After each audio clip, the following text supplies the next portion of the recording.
Entidades astrales, humanas. Enumerar las entidades astrales, en toda su variedad y extensión, resultaría una tarea tan formidable como enumerar y describir a todas las entidades físicas.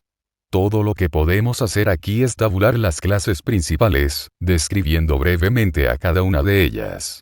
Al objeto de completar esta clasificación, es necesario declarar que, además de las entidades enumeradas, aparecen, ocasionalmente, en el mundo astral adeptos muy elevados de otros planetas del sistema solar, y hasta visitantes más augustos procedentes de puntos mucho más distantes. Aunque esto es posible, es casi inconcebible que tales visitantes se manifiesten en un plano tan bajo como el astral. Si así lo quieren, pueden crear un cuerpo temporario de materia astral de este planeta. En segundo lugar, existen otras dos grandes evoluciones que se desenvuelven en este planeta. Aunque, al parecer, ni ellas ni el hombre han de ser conscientes de la existencia unos de los otros. De ponerse en contacto con ellas sería, probablemente, en el plano físico, pues su conexión con el astral es muy tenue. La única posibilidad de que aparezcan está en que ocurra un accidente muy poco probable en magia ceremonial. Además, son muy pocos los magos avanzados que saben cómo provocarlos. No obstante, ello ha ocurrido, a lo menos, una vez. La clase humana. A. Vivos físicamente. 1. Las personas corrientes. Esta clase se compone de personas, cuyos cuerpos físicos están durmiendo, que flotan por el mundo astral, en varios grados de conciencia. Entidades astrales. Humanas, vivas físicamente. 1. Personas corrientes. 2. Psíquicos. 3. Adecto o sus pupilos. 4. Mago negro o sus pupilos. Humanas, muertas físicamente. 1. Personas corrientes. 2. Sombra. 3. Cascarón. 4. Cascarones vitalizados. 5. Suicidas y víctimas de muerte repentina. 6. Vampiros y lobos astrales. 7. Magos negros o sus pupilos. 8. Pupilos esperando reencarnación. 9. Nirmanakayas. No humanas. 1. Esencia elemental. 2. Cuerpos astrales de animales. 3. Espíritu de la naturaleza. 4. Devas. Artificiales. 1. Elementales formados inconscientemente. 2. Elementales formados conscientemente. 3. Artificiales humanos. Una persona con desarrollo psíquico será, por lo común, perfectamente consciente, fuera del cuerpo físico. Pero por falta de adecuado entrenamiento, interpreta erróneamente todo cuanto ve. Con frecuencia, puede recorrer todos los subplanos astrales, pero, algunas veces, se siente atraído de manera especial por un subplano determinado, y rara vez se aleja de la influencia del mismo. En cuanto al recuerdo de lo que haya visto variará, desde la claridad perfecta hasta la completa deformación u olvido absoluto. Suponiendo que no esté guiado por un maestro, aparecerá siempre en cuerpo astral, puesto que no sabrá cómo actuar en su vehículo mental. 3. El adecto y sus pupilos. Esta clase emplea usualmente, no el cuerpo astral, sino el mental, compuesto de los 4 subplanos inferiores del plano mental. La ventaja de este vehículo es que permite el pasaje instantáneo del mental al astral y de este a aquel. Permite, además, el empleo, en todo tiempo, del poder más grande y sentido más agudo propios del plano. Como el cuerpo mental no es visible a la visión astral, el pupilo, que trabaja en dicho cuerpo, aprende a envolverse en un velo de materia astral, cuando desea hacerse perceptible a las entidades astrales. Tal vehículo, aunque es una exacta reproducción del hombre en su apariencia, no contiene materia alguna de su cuerpo astral propio, sino que reproduce al mismo, de la misma manera que una materialización reproduce al cuerpo físico. En los principios de su desenvolvimiento, el pupilo actuará en su cuerpo astral como los demás. Pero cualquiera que sea el cuerpo que utilice, el pupilo de un instructor competente es plenamente consciente y puede actuar con facilidad en todos los subplanos. 4. El mago negro y sus pupilos. Esta clase se equipara, hasta cierto punto, a la del adepto y sus pupilos, excepto que el desenvolvimiento va hacia el mal en vez de hacia el bien, y utilizan los poderes adquiridos con fines egoístas, en vez de altruistas. En las filas más bajas hay negros que practican los ritos del Obi y del vudú, así como los curanderos de las tribus salvajes. De intelecto más desarrollado, y por lo mismo más culpable, están los magos negros tibetanos. La clase humana. B. Muertos físicamente. 1. La persona corriente después de la muerte. Esta clase, muy numerosa, se compone de personas de todas clases y categorías, en muy variadas condiciones de conciencia. 2. La sombra. Cuando la persona termina su vida astral, muere en ese plano y deja tras ella el cuerpo astral desintegrándose, exactamente como, a la muerte física, deja el cadáver físico en descomposición. En muchos casos, el ego no puede retirar de los principios inferiores todo su principio manásico mental. En consecuencia, queda una porción de su materia mental adherida al cadáver astral. La porción del mental que queda se compone de lo más grosero de cada subplano, que el cuerpo astral ha conseguido arrancar del mental. El cuerpo astral conocido como sombra, es una entidad, no es, en sentido alguno, el individuo real. No obstante, tiene exactamente la misma apariencia personal, posee su memoria y todas sus pequeñas idiosincrasias. Por lo tanto, se la puede fácilmente tomar por la verdadera persona, como ocurre con frecuencia en las sesiones espiritistas. Tal entidad no es, en manera alguna, consciente de la impersonalización. Pues, en lo que al intelecto concierne, necesariamente se ha de creer que es el individuo. No obstante, es meramente y en realidad, un fardo de las cualidades inferiores del individuo, pero sin alma. La duración de la vida de una sombra varía según la cantidad de materia mental inferior que la anime. Pero, como ésta se agota constantemente, su intelecto es una cantidad en disminución.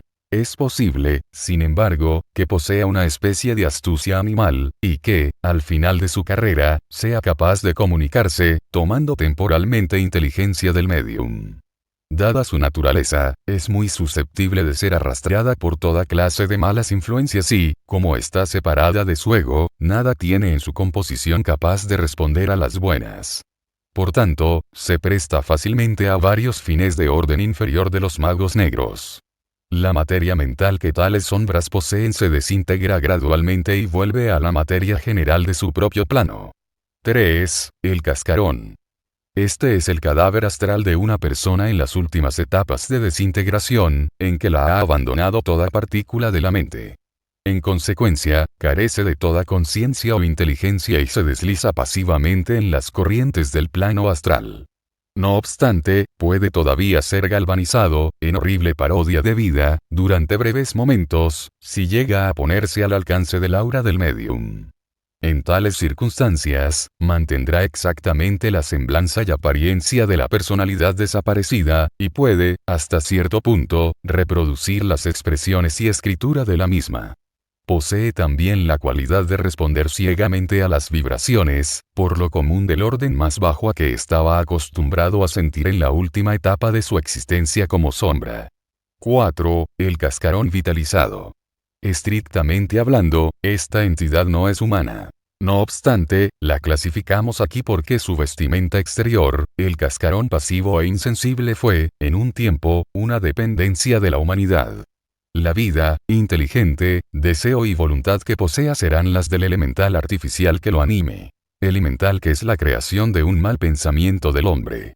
Un cascarón vitalizado es siempre malévolo. Es un verdadero demonio tentador, cuya mala influencia está limitada únicamente por la extensión de su poder. Al igual que la sombra, es utilizado, con frecuencia, en la magia del Obi y del vudú. Algunos escritores lo denominan elemental humano. 5. El suicida y la víctima de muerte repentina. Se ha de hacer notar que esta clase, lo mismo que las sombras y los cascarones vitalizados, son lo que se puede llamar vampiros menores, porque, cuando encuentran la oportunidad, prolongan su existencia absorbiendo la vitalidad de los seres humanos a los cuales pueden influenciar. 6. El vampiro y el lobo astral. Estas dos clases son, en la actualidad, muy raras. Ocasionalmente se encuentran ejemplos en países donde existen rastros de sangre de la cuarta raza, tales como Rusia y Hungría. Es posible que un hombre lleve una vida tan degradada, egoísta y brutal, que la enteramente inferior quede enredada en sus deseos y finalmente quede separada del ego. Esto solo puede ocurrir en quien haya sofocado hasta el menor vestigio de desinterés o de espiritualidad, y nada haya capaz de redimirlo. Una entidad así perdida, se encuentra muy pronto, después de la muerte, incapaz de permanecer en el mundo astral y es atraída irresistiblemente, en plena conciencia, al lugar que le corresponde, la misteriosa octava esfera, para desintegrarse lentamente, después de experiencias que es mejor no describir. No obstante, si muere por suicidio o repentinamente, puede, bajo ciertas circunstancias especialmente si sabe algo de magia, eludir el destino a que está condenada, llevando la horrible existencia del vampiro. Como la octava esfera no puede reclamarlo hasta después de la muerte del cuerpo, conserva a este en una especie de trance cataléptico, mediante la transfusión al mismo de sangre extraída de otros seres humanos, valiéndose de su cuerpo astral semimaterializado. De esta manera posterga su destino final cometiendo asesinatos al por mayor. El remedio más eficaz contra tales casos es, como la superstición supone acertadamente, la cremación del cadáver, privando así a la entidad de su punto de apoyo. Al abrir la tumba de un ser así, el cuerpo aparece fresco y sano, y, muchas veces, el ataúd está lleno de sangre. La cremación, como es natural, hace imposible esta clase de vampirismo. El lobo astral se puede manifestar, por primera vez, únicamente durante la vida física del individuo. Invariablemente implica algún conocimiento de las artes mágicas, lo suficiente como para permitirle proyectar el cuerpo astral. Cuando un hombre decididamente cruel y brutal hace esto, otras entidades astrales pueden bajo ciertas circunstancias apoderarse de su cuerpo astral y materializarlo, no en forma humana, sino en la de algún animal salvaje, ordinariamente, del lobo. En tal condición, recorrerá el país matando a otros animales y hasta seres humanos, satisfaciendo así el ansia de sangre, que él siente y también la que sienten los demonios que lo asusan. En estos casos, como ocurre en las materializaciones ordinarias, una herida causada a la forma astral se reproduce en el cuerpo físico, por el curioso fenómeno de repercusión. Pero después de la muerte del cuerpo físico, el cuerpo astral, que probablemente continuará apareciendo en la misma forma, será menos vulnerable. También será menos peligroso, pues, salvo que encuentre un medium adecuado, no podrá materializarse plenamente. En tales manifestaciones es muy posible que haya una gran porción de materia del cuerpo etérico, y quizás algo también de líquido y gaseoso del cuerpo físico, como en el caso de algunas materializaciones. En ambos casos, este cuerpo fluido parece ser capaz de alejarse a mucho mayor distancia del físico de lo que es posible hasta donde se sabe para un vehículo que contenga materia etérica. Las manifestaciones tanto del vampiro como del lobo astral están usualmente limitadas a la vecindad de su cuerpo físico. 7. El mago negro y su pupilo. Esta clase es equivalente, mutatis mutandis, a la del pupilo que espera reencarnar. Pero en este caso el individuo desafía el proceso natural de evolución y se mantiene en el mundo astral por arte de magia, algunas veces de la índole más horrible. Se considera inconveniente enumerar o describir las diversas subdivisiones de esta clase, pues el estudiante de ocultismo trata de evitarlas. Todas estas entidades que prolongan de esta manera su vida en el plano astral más allá del límite natural, lo hacen a costa de otros y mediante la absorción de la vida de estos otros, de una manera o de otra. 8. El pupilo en espera de reencarnación. Esta es también una clase poco frecuente en la actualidad. Al pupilo que ha decidido no pasar al Devachan, es decir, no ir al mundo celestial, sino continuar su labor en el plano físico, le es permitido, con el permiso de muy elevada autoridad, hacerlo, en cuyo caso su maestro le preparará una reencarnación adecuada. Aun en el caso de que se conceda tal permiso, se dice que, el pupilo ha de permanecer, estrictamente, en el plano astral mientras la cuestión se resuelve, porque si llega a tocar el plano mental por un solo instante, puede ser arrastrado, por una corriente irresistible, a la línea de evolución normal y pasar al mundo celestial, o sea, el mental. Ocasionalmente, aunque rara vez, puede ser puesto en un cuerpo adulto directamente, cuyo ocupante anterior ya no lo usa. pero rara vez se encuentra un cuerpo adecuado. Mientras tanto, el pupilo es plenamente consciente en el plano astral, y puede desarrollar el trabajo que su maestro le haya encomendado más eficazmente que cuando estaba entorpecido por el cuerpo físico. 9. El Nirmanakaya. Es verdaderamente muy raro que un ser tan exaltado como el Nirmanakaya se manifieste en el plano astral. El Nirmanakaya es un ser que, no obstante haber ganado el derecho de disfrutar durante innumerables edades de descanso en bienaventuranza indecible, ha decidido permanecer en contacto con la tierra, suspendido, como si dijéramos, entre este mundo y el nirvana, a fin de generar corrientes de fuerza espiritual, utilizables para impulsar la evolución. Si quisiera aparecer en el plano astral, probablemente, crearía para sí un cuerpo astral transitorio, tomando la materia atómica de dicho plano. Esto es posible porque un Nirmanakaya conserva su cuerpo causal y también los átomos permanentes que tuvo durante toda su evolución. De manera que puede, en cualquier momento, materializar los cuerpos mental, astral y físico, si así le place. Entidades astrales, no humanas. 1. Esencia elemental. El término elemental ha sido aplicado por diversos autores a entidades de muy diferentes clases. Aquí se emplea para denotar esencia monádica, durante ciertas etapas de su existencia. A su vez, podemos definir la esencia monádica como afluencia de espíritu o fuerza divina a la materia. Es muy importante que el estudiante se dé cuenta de que la evolución de esta esencia elemental se efectúa en la curva descendente del arco, según se la denomina frecuentemente. Es decir, que su progreso consiste en sumergirse completamente en la materia, tal como la vemos en el reino mineral, en vez de alejarse de éste. En consecuencia, el progreso para ella es descender a la materia, en vez de ascender hacia los planos superiores. Antes de que el flujo llegue al estado en que anima a un hombre, pasa, animándolas, por 6 fases de evolución, a saber el primer reino elemental en el plano mental superior, el segundo reino elemental en el plano mental inferior, el tercer reino elemental en el plano astral, el mineral, el vegetal y el animal. Se llama, a veces, a la esencia elemental, la mónada animal, vegetal o mineral, aunque esto confunde, por cuanto mucho antes de llegar a cualquiera de esos reinos, se ha convertido, no en una sino en muchas mónadas. En esta obra tratamos, como es consiguiente, de la esencia elemental astral únicamente. Esta esencia es fuerza divina que ha descendido y se ha revestido de materia hasta el suplano atómico astral, envolviéndose en un cuerpo de materia astral atómica. Tal combinación es la que llamamos esencia elemental del plano astral, la cual pertenece al tercer reino elemental, el que precede inmediatamente al reino mineral. En el curso de sus 2401 diferenciaciones en el plano astral, atrae a sí misma muchas y variadas combinaciones de materia de los diversos subplanos. No obstante, tales combinaciones son solo transitorias, pues continúa siendo esencialmente un reino. Estrictamente hablando, en relación con el grupo que estamos considerando, no hay tal cosa como un elemental.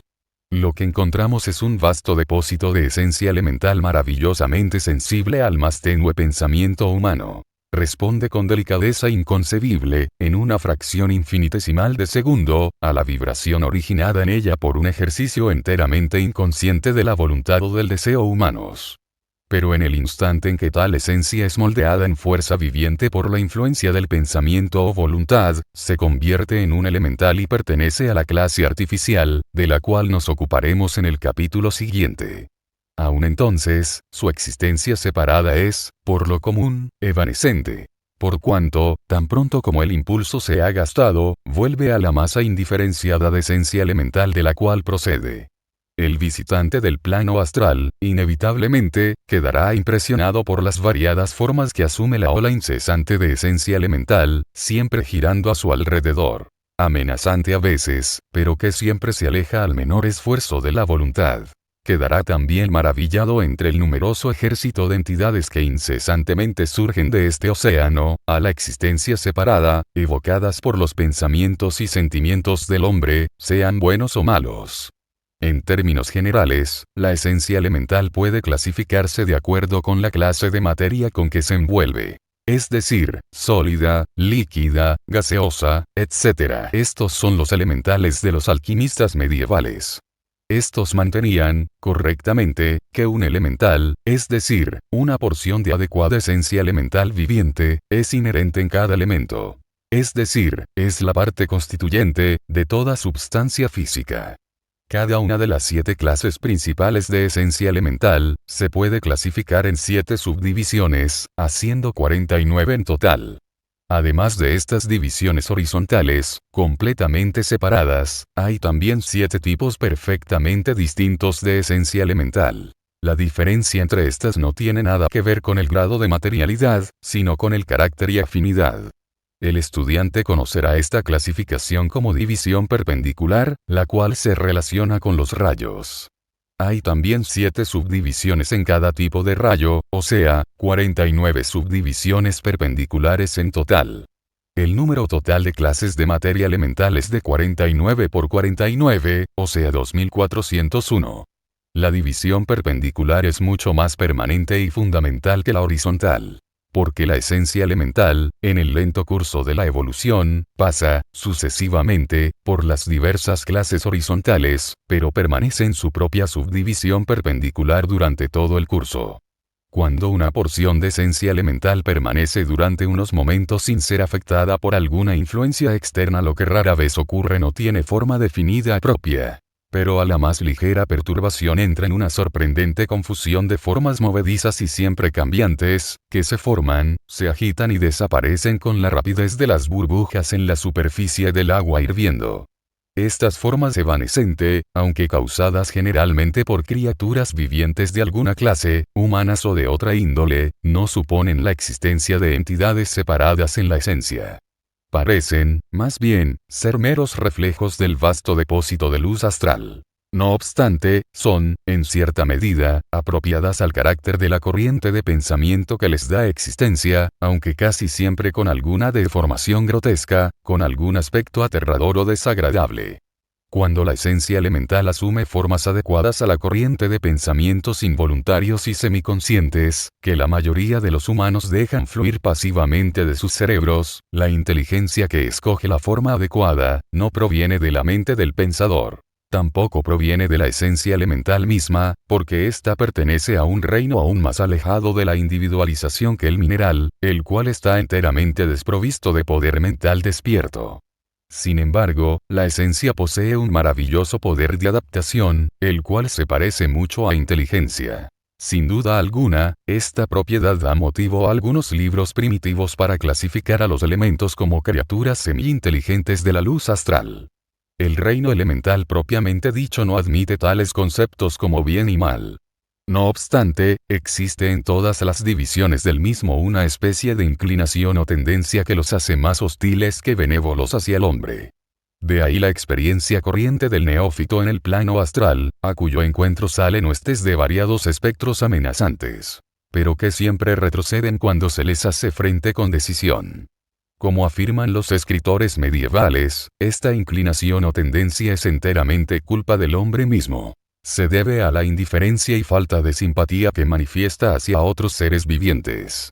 Durante la edad de oro del pasado no fue así. Tampoco lo será en el futuro, una vez que cambie la actitud del hombre. Entonces, tanto la esencia elemental como el reino animal, serán dóciles y serviciales para el hombre, en vez de hostiles como ahora. Esto pone bien de manifiesto que el reino elemental es en conjunto y en gran medida, lo que el pensamiento colectivo de la humanidad hace de él. Quien sea capaz de manipular y dirigir las fuerzas inherentes a las múltiples variedades de esencia elemental, las puede utilizar para muchas aplicaciones. La inmensa mayoría de las ceremonias de magia dependen casi enteramente de esta manipulación, ya sea dirigida por la voluntad del mago, o por alguna entidad astral más precisa evocada por él, para tal fin. La esencia elemental es el medio por el cual se producen casi todos los fenómenos físicos en las sesiones espiritistas. Es también el agente de los fenómenos que, a veces, se producen en las casas llamadas de aparecidos. Tales fenómenos son causados por alguna entidad, inclinada a la tierra, que trata de llamar la atención, o por algún espíritu de la naturaleza de bajo orden, perteneciente a la tercera clase. Nunca se ha de considerar al elemental como el promotor. Él es, simplemente, una fuerza latente que necesita un poder externo que la ponga en acción. 2. Los cuerpos astrales de animales. Esta es una clase extraordinariamente numerosa. No obstante, no ocupa en el plano astral una posición particularmente importante, por cuanto sus componentes no permanecen allí mucho tiempo. La inmensa mayoría de los animales no se han individualizado todavía permanentemente. Cuando uno de ellos muere, la esencia monádica, que se ha manifestado por su intermedio, vuelve al alma grupo, de la cual procede, llevando el progreso o experiencia alcanzando durante la vida terrena. Sin embargo, no ocurre esto inmediatamente, por cuanto el cuerpo astral del animal tiene existencia real en el mundo astral, la duración de la cual, aunque no muy prolongada, varía de acuerdo con el grado de inteligencia que haya desarrollado. En la mayoría de los casos, tal existencia no es más que un estado de soñolencia, aunque parece ser perfectamente feliz.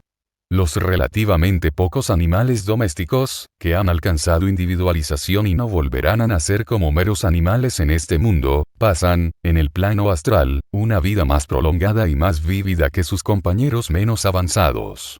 Estos animales individualizados corrientemente permanecen cerca de la casa y en contacto con sus amigos y protectores.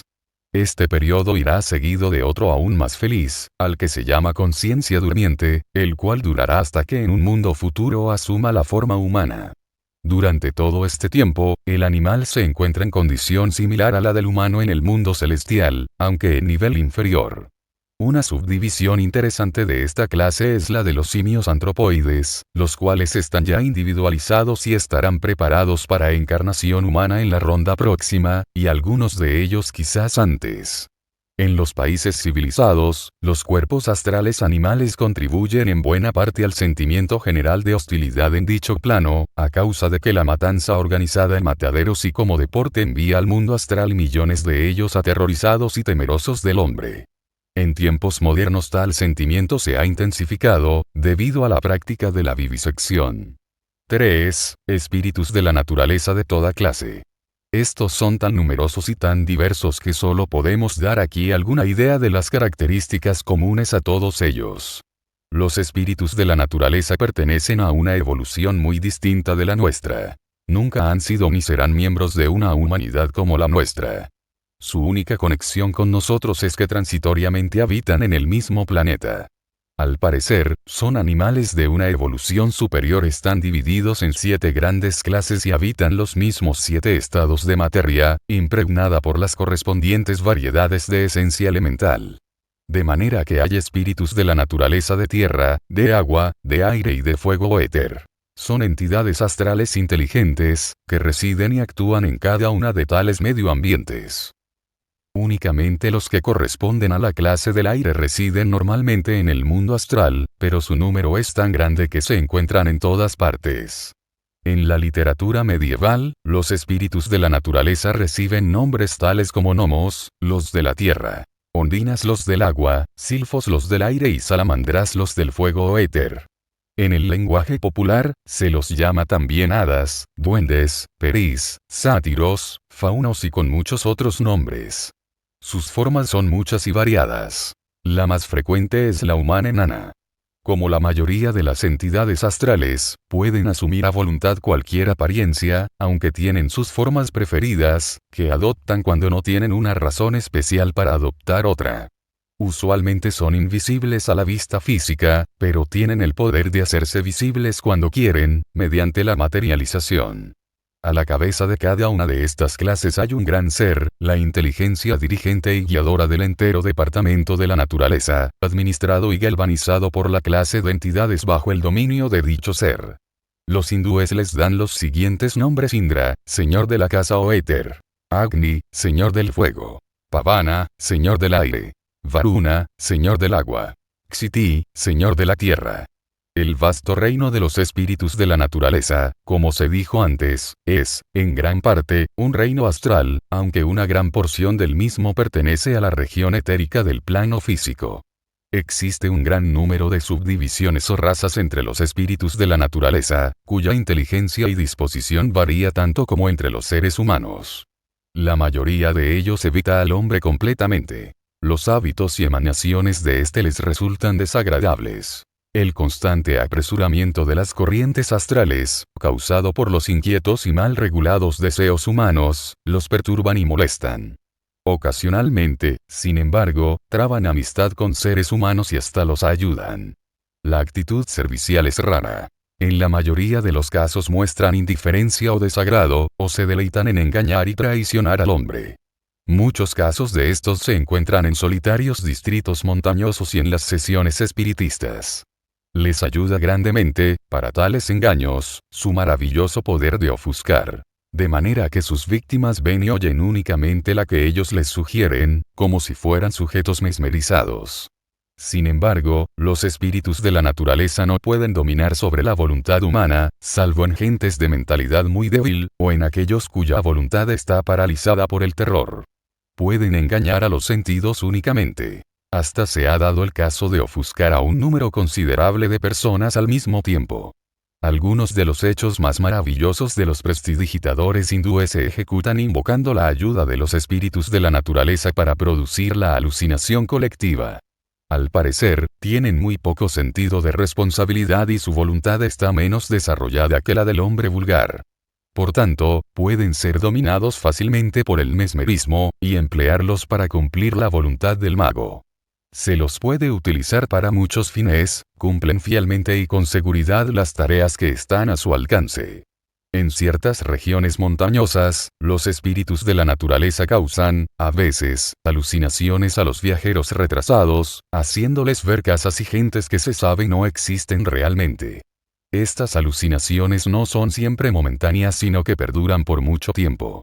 El alucinado experimenta una larga serie de aventuras imaginarias y sorprendentes, para encontrarse después que todo se desvanece y queda en un valle desolado, o en una llanura barrida por los vientos. A fin de cultivar relaciones y amistad con tales seres, el hombre ha de estar libre de emanaciones ofensivas para ellos, tales como las de carne, alcohol, tabaco y el desaseo general, lo mismo que de todo sentimiento de codicia, cólera, envidia, celos, avaricia y depresión. En otras palabras, ha de ser limpio e inobjetable física y astralmente. Los sentimientos puros, elevados y serenos crean alrededor del hombre una atmósfera en la cual los espíritus de la naturaleza se bañan con gran deleite. Todos ellos se deleitan en la música. Hasta entran en las casas para gozar de ella, palpitando y moviéndose a compás. Se ha de atribuir también a los espíritus de la naturaleza gran parte de los llamados fenómenos físicos, que ocurren en las sesiones espiritistas. En efecto, más de una de tales sesiones han estado enteramente a cargo de tan traviesas criaturas. Son capaces de contestar preguntas, dar pretendidos mensajes con golpes o inclinaciones, exhibir luces, y aportar objetos distantes, leer el pensamiento de cualquiera de los presentes, de precipitar la escritura o dibujos y hasta materializaciones. Pueden añadir, como es natural, la alucinación a sus otros engaños. Es muy posible que no tengan la menor intención de engañar o dañar, pero se alegran de desempeñar su parte con éxito, y disfrutan de la devoción y del afecto que se les demuestra como espíritus queridos y auxiliares angélicos. Participan del placer de los presentes y consideran que hacen una buena obra consolando a los afligidos. Algunas veces, se disfrazan tomando formas de pensamiento creadas por el hombre y tienen como gran diversión lucir cuernos o una cola puntiaguda, por ejemplo, y soplar llamas en sus correrías. A veces, aterrorizan a un niño muy impresionable con tales apariciones. Hay que decir, sin embargo, que los espíritus de la naturaleza no pueden sentir temor. Por lo tanto, no comprenden el mal que hacen. Probablemente, creen que el terror del niño es simulado y es parte del juego. Ninguno de los espíritus de la naturaleza posee una individualidad reencarnante permanente. Al parecer, en su evolución, desarrollan la proporción mayor de inteligencia antes de alcanzar la individualización. Los periodos de vida de las diversas clases varían grandemente. Algunos son muy cortos, otros mucho más prolongados que los de la vida humana. La existencia de los mismos parece ser sencilla, gozosa, irresponsable, muy similar a un grupo de niños felices en un ambiente físico excepcionalmente favorable. No existe el sexo entre los espíritus de la naturaleza. Tampoco enfermedades ni lucha por la existencia. Sienten fuertes afectos y pueden trabar amistades estrechas y duraderas. Son susceptibles a la cólera y a los celos. Pero se les pasa pronto ante el avasallador deleite que sienten en el desempeño de todas las operaciones de la naturaleza, que es su característica más destacada. Los cuerpos de los espíritus de la naturaleza carecen de estructura interna, de manera que no pueden ser despedazados ni heridos, ni les afectan el calor o el frío. Al parecer, están libres de todo temor. Aunque juguetones y traviesos, rara vez son maliciosos, si no se los provoca. Como clase, desconfían del hombre y generalmente resienten la presencia de un recién venido al mundo astral, al punto que se le presentan en forma desagradable y aterradora. Sin embargo, si el recién llegado se niega a asustarse, pronto lo aceptan como un mal necesario y no le hacen caso. En cambio, algunos se harán sus amigos. Uno de los mayores deleites de los espíritus de la naturaleza es jugar con los niños y entretenerlos de mil maneras, mientras se encuentran en el mundo astral, muertos para el mundo físico. Algunos menos juguetones y más dignificados han sido reverenciados como dioses locales en las aldeas. Estos aprecian los homenajes que se les rinde y están dispuestos a prestar cualquier pequeño servicio que se les pida. Los adeptos saben cómo utilizar los servicios de los espíritus de la naturaleza. Frecuentemente les confían algún trabajo. Pero el mago ordinario puede hacerlo solo invocándolos, es decir, atrayendo la atención de los mismos con súplicas y prometiendo algo, o por evocación, es decir, obligándoles a obedecer. Pero ambos métodos son altamente indeseables. La evocación es, además, extraordinariamente peligrosa, porque el operador despierta hostilidad que puede serle fatal. Ningún pupilo de un maestro se permitiría intentar nada por el estilo. El tipo más elevado de los espíritus de la naturaleza es el de los silfos o espíritus del aire, cuyo vehículo más bajo es el astral. Tienen inteligencia equivalente a la del hombre medio. El método de alcanzar individualización es para ellos asociarse con, y amar a, los miembros superiores inmediatos, o sea, los ángeles astrales. Un espíritu de la naturaleza que desee experimentar la vida humana puede obsesar a alguna persona viviente en el mundo físico. Ha habido casos en que una cierta clase de espíritus de la naturaleza se han materializado físicamente, y han tenido relaciones indeseables con hombres y mujeres. Posiblemente debido a este hecho, han nacido las historietas sobre faunos y sátiros. Aunque, a veces, tales historietas se refieren a una evolución muy diferente de la subhumana. De paso hemos de hacer notar que, no obstante ser el reino de los espíritus de la naturaleza muy disimilar al humano, pues aquellos carecen de sexo y de temor, y no tienen que luchar por la existencia, el resultado final del desenvolvimiento de los mismos es igual en todos sentidos al alcanzado por la humanidad. 4. Los devas. Los seres a los cuales los hindúes llaman devas, reciben en otras partes el nombre de ángeles, hijos de Dios, etc. Pertenecen a una evolución distinta de la humana. Evolución la cual se puede considerar como un reino superior inmediato al humano. En la literatura oriental, la palabra deva se emplea para indicar también toda clase de entidades no humanas. En esta obra lo empleamos en el sentido restringido mencionado antes. Los devas no serán nunca humanos, porque la mayoría de ellos están ya más allá del estado humano. Sin embargo, algunos de ellos han sido humanos en el pasado. Los cuerpos de los devas son más fluidos que los humanos. La textura de su aura es, por así decirlo, más floja. Son capaces de expansión y contracción mucho más grandes, y posee cierta cualidad ígnea que es claramente discernible al compararla con la de un ser humano corriente. La forma en el interior del aura de un deva, que es casi siempre humana, es mucho menos precisa que la del hombre. El deva vive más en la circunferencia, más en toda el aura que el hombre. Los devas aparecen usualmente como seres humanos de estatura gigantesca. Poseen un lenguaje de colores, el cual posiblemente no es tan preciso como el nuestro, aunque en cierto sentido puede que sea más expresivo. Los devas se ponen frecuentemente a disposición de los seres humanos, lo suficiente desarrollados y capaces de apreciarlos, para explicar y demostrar cuestiones relacionadas con sus actividades. Aunque vinculados a la Tierra, los devas evolucionan en un gran sistema de 7 cadenas. Nuestros 7 mundos vienen a ser un solo mundo para ellos. Muy pocos miembros de nuestra humanidad han alcanzado el grado en que es posible unirse a la evolución de los devas. La mayoría de ellos proceden de otras humanidades del sistema solar, algunas inferiores y otras superiores a la nuestra. El objetivo de la evolución de Vika es elevar su más alto rango a un grado muy superior al que ha de llegar la humanidad, en el periodo correspondiente. Las tres grandes divisiones inferiores de los devas son 1. Kamadevas, cuyo cuerpo más bajo es el astral. 2. Rupadevas, cuyo cuerpo más bajo es el mental inferior. 3. Arupadevas, cuyo cuerpo más bajo es el mental superior o causal. La manifestación de los Rupadevas y de los Arupadevas, en el plano astral, es tan rara como la materialización de una entidad astral en el plano físico. Sobre las divisiones mencionadas, hay otras 4 grandes divisiones, y por encima del reino de los Devas, están las grandes huestes de los espíritus planetarios. En esta obra nos interesan especialmente los Kamadevas. El término medio general entre ellos es mucho más elevado que entre nosotros, pues todo cuanto es malo ha sido eliminado de su evolución hace tiempo. Difieren grandemente en disposición. Un hombre realmente espiritual puede alcanzar un grado de evolución más elevado que algunos de los Kamadevas. Mediante ciertas evocaciones mágicas se puede atraer la atención de los devas, pero la única voluntad humana que puede dominar la de ellos es la de ciertos adeptos de orden elevado.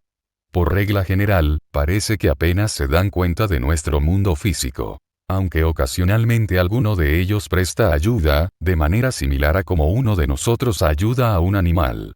Comprenden, sin embargo, que cualquier interferencia en los asuntos humanos, en la actualidad, pueden hacer más mal que bien. Es conveniente mencionar aquí los 4 de barajas, aunque no pertenecen estrictamente a ninguna de nuestras clases. Estos 4 han seguido una evolución que en nada corresponde a la nuestra. Se los conoce como regentes de la tierra, los ángeles de los 4 puntos cardinales, o los Maharajas Chatur. Rigen, no a los devas, sino a los 4 elementos de tierra, agua, aire y fuego, con los espíritus de la naturaleza y esencias que moran en tales elementos. La doctrina secreta los menciona como globos alados y ruedas de fuego. En la Biblia cristiana Ezequiel trata de describirlos en términos muy similares. En el simbolismo de todas las religiones se hace referencia a ellos, y se los tiene en gran reverencia como protectores de la humanidad. Son los agentes del karma del hombre durante la vida terrena de éste, de manera que desempeñan un papel importante en el destino humano. Las grandes deidades kármicas del cosmos, los lípicas, contrapesan las acciones de cada personalidad, al producirse la separación final de los principios, al término de la vida astral, y dan, por así decirlo, el molde de un doble etérico exactamente adecuado a su karma para el próximo nacimiento del hombre. Pero son los de barajas, quienes, por tener dominio sobre los elementos de que se ha de componer el cuerpo etérico, arreglan sus proporciones, de manera que llenen exactamente la intención de los lípicas. Los de barajas contrabalancean constantemente, durante la vida del individuo, los cambios ocurridos en la condición del hombre, a causa del ejercicio del propio libre albedrío de éste y de los que le rodean, de manera que el karma se cumpla exacta y justamente. Pueden tomar a voluntad formas materiales humanas, y se conocen casos en que lo han hecho. Todos los espíritus de la naturaleza de orden superior y las huestes de elementales artificiales actúan como agentes de los de barajas, en el desempeño de su estupendo trabajo. Pero estos mantienen en sus manos todos los hilos y asumen toda la responsabilidad. Rara vez se manifiestan en el plano astral, pero cuando lo hacen son ciertamente los más notables de los moradores no humanos de dicho plano. Debe haber realmente 7 de barajas en vez de 4. Pero fuera del círculo de la iniciación, poco se sabe, y menos se puede decir, con respecto a los otros 3. Entidades astrales. Artificiales. Las entidades artificiales constituyen la clase más numerosa, y son las más importantes para el hombre. Constituyen una enorme masa caótica de entidades semi-inteligentes, que se diferencian entre sí como se diferencian los pensamientos humanos, por lo cual es prácticamente imposible clasificarlas detalladamente y distribuirlas. Como son enteramente creación del hombre, están estrechamente vinculadas kármicamente al mismo y la acción sobre él es directa e incesante. 1. Elementales formados inconscientemente. En el capítulo 7 se describió cómo se crean estas formas de deseos y de pensamientos. El deseo y el pensamiento del hombre atraen esencia elemental plástica y la moldean instantáneamente en un ser viviente de forma apropiada. esta forma no está, en manera alguna, bajo el contralor de su creador, sino que tienen vida propia, la duración de la cual es proporcional a la intensidad del pensamiento que la creó, lo cual puede ser desde unos pocos minutos a muchos días. Más detalles los encontrará el estudiante en el capítulo 7. 2. Elementales formados conscientemente. Es natural que los elementales creados, conscientemente, por quienes obran con deliberación y sabiendo exactamente lo que hacen, han de ser muchísimo más potentes que los creados inconscientemente. Los ocultistas de ambas escuelas, blanca y negra, utilizan frecuentemente elementales artificiales en su trabajo. Pocas tareas están fuera de los poderes de tales criaturas, cuando se las prepara científicamente y se las dirige con conocimiento y habilidad. Quien sepa cómo, puede mantener la conexión con el elemental y guiarlo, de manera que éste actuará prácticamente como si estuviera dotado de la inteligencia de su creador. No es necesario que repitamos aquí la descripción de esta clase de elementales. 3. Artificiales humanos. Esta es una clase muy peculiar, la cual se compone de un número muy reducido, pero que tienen una importancia desproporcionada para su número, debido a su estrecha vinculación con el movimiento espiritista. Para explicar el génesis de esta clase de elementales, es necesario remontarse a la antigua Atlántida.